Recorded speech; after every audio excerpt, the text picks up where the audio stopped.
So the jump back from crow, it requires a few things. One is a solid chaturanga. So make sure that you can hold a solid chaturanga between 20 to 40 seconds here. Nice alignment, not too low here, not too high in the bottom, core engaged. That's really important because you're going to use a lot of core strength. Secondly, make sure that you understand the difference between high plank and low plank back position in your crow. Now to practice that, you come into your crow here, and from here you squeeze up, there's your high plank, and squeeze down as letting yourself sink down with your legs opening a little bit. Squeeze up, your knees come in, your arms come in, come down.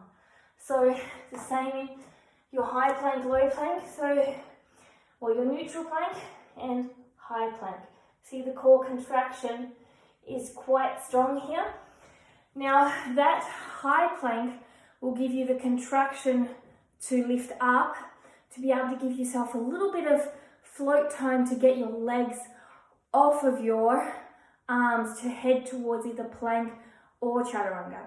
To create that high plank, low plank or middle plank position, you need to make sure that you are coming, you can practice it here in your all fours, are coming from, here is your neutral spine and here is your high plank spine.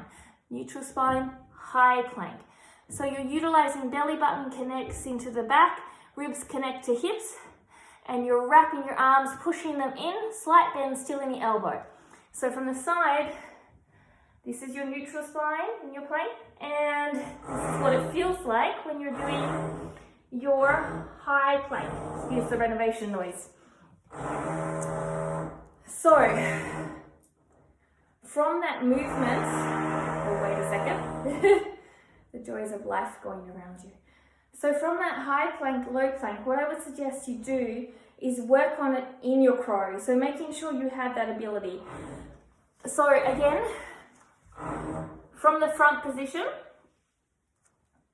coming into your crow, crane pose, letting your legs spread out wide, and then squeezing on up, squeezing your legs in, your arms in, and wrapping your arms. Letting your legs come out, and then squeezing on up. So doing about 5 repetitions to 1 to start to 5 would be really helpful. From there to, again, feel that little bit of float time that you need. Another good option would be a forward fold and leaning forward onto your tiptoes and rounding your back.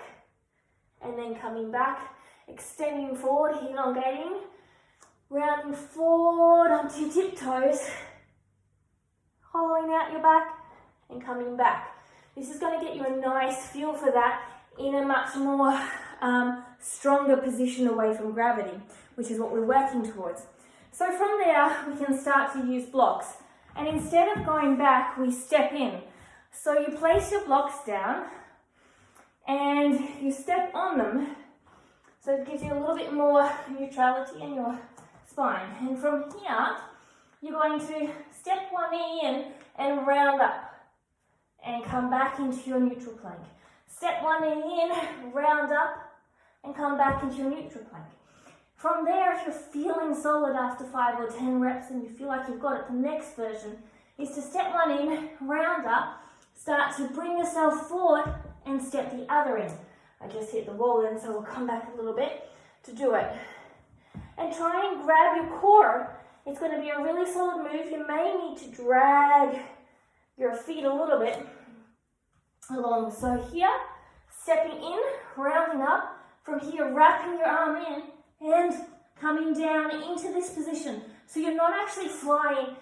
You've still got a slight tap down with your feet. So again, here, try and keep it up for as long as possible and then gliding your other foot along.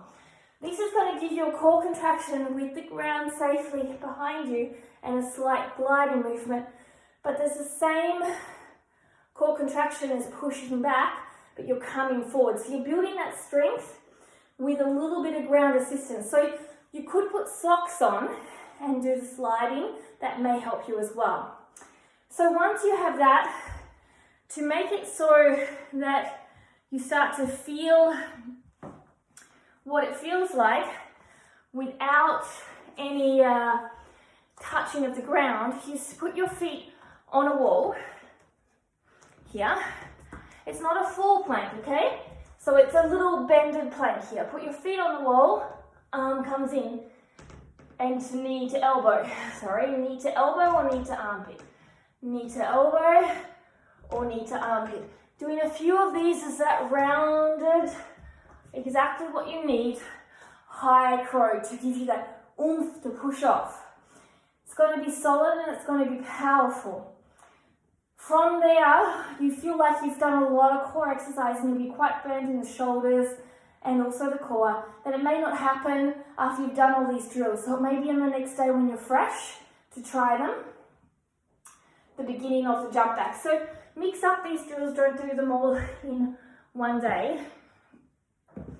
From there, what I suggest you do is come into your crow here.